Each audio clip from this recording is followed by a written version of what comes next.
আসসালামু আলাইকুম এভরিওয়ান, আশা করি প্রত্যেকে ভালো আছেন। তো আমাদের বর্তমান সময়ে যে প্রজেক্ট চলে আসছে ডিকে উইন প্ল্যাটফর্ম, এখানে আমরা কিভাবে একটা অ্যাকাউন্ট খুব সহজে রেজিস্ট্রেশন করতে পারি এই বিষয়টা আজকে ক্লিয়ার করে দিব আমরা। ওকে, তো ফার্স্ট অফ অল আপনি যে ব্যক্তি মাধ্যমে আসছেন সেই ব্যক্তি আমরা কি করবো, একটা লিঙ্ক দিবে, ঠিক আছে? ডিকে উইনের রেজিস্ট্রেশন লিঙ্কটা দিবে, আপনার প্রত্যেকটা ব্যক্তি সেই লিঙ্কের উপরে ট্যাপ করে দিবেন এখানে। ওকে, আমি লিঙ্কের ভিতরে চলে যাচ্ছি। ওকে, লিঙ্কের ভিতরে চলে যাওয়ার পরে আপনার এখানে দেখবেন একটা নিবন্ধনের একটা সিস্টেম আসবে, ঠিক আছে? নিবন্ধনে কি কি দিতে হবে আপনাকে? আপনার নিবন্ধনে প্রথমে একটা নাম্বার এখানে দিতে হবে, নাম্বারটা অবশ্যই জিরো বাদে আপনাকে নাম্বারটা সিলেক্ট করতে হবে। ওকে, আমি যে কোনো একটা নাম্বার দিচ্ছি জিরো বাদে। ওকে,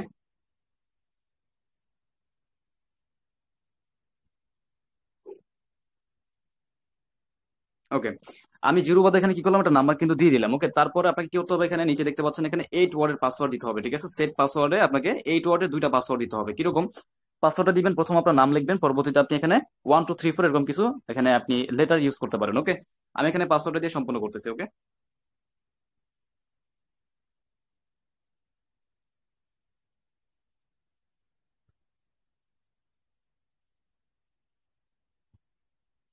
ওকে, দুইটা পাসওয়ার্ড যেন একই সেম থাকে এটা আপনাকে ভালোভাবে দেখতে হবে, দুইটা পাসওয়ার্ড যাতে একই রকম থাকে। দেন আপনি কি করবেন, আপনি হচ্ছে নিচে দেখবেন এখানে টিক মার্ক দেওয়ার অপশন থাকবে, টিক মার্কটা করে আপনি রেজিস্টারটা ট্যাপ করে দিবেন। ওকে, ওকে, এখানে কিন্তু একটা বিষয় চলে আসে, দেখেন রেজিস্টার ট্যাপ করার পরে কিন্তু এখানে আমাদের একটা অপশন আসে, এই অপশনটাকে মিলাতে হবে। যেরকম এখানে একটা পিকচার আছে, পিকচারটাকে টেনে এইখানে আপনাকে ভয়েসটা মিলিয়ে দিতে হবে। কিভাবে দিবেন? এই যে নিচে একটা অপশন কিন্তু আছে আমাদের, ঠিক আছে? হোল্ড এন্ড স্লেট, ঠিক আছে? এখানে ট্যাপ করে দিবেন, স্লাইড এখানে ট্যাপ করে এখানে এটাকে মিলিয়ে দিবেন, ঠিক আছে? মিলিয়ে দিলে কি হবে, এটা কিন্তু আপনার এখানে রেজিস্ট্রেশনটা হয়ে যাবে। ওকে, খুব সহজে কিন্তু এভাবে আপনি এখানে ডিকে উইন একটা রেজিস্ট্রেশন করতে পারেন। ওকে, সকলে ভালো থাকবেন। আসসালামু আলাইকুম।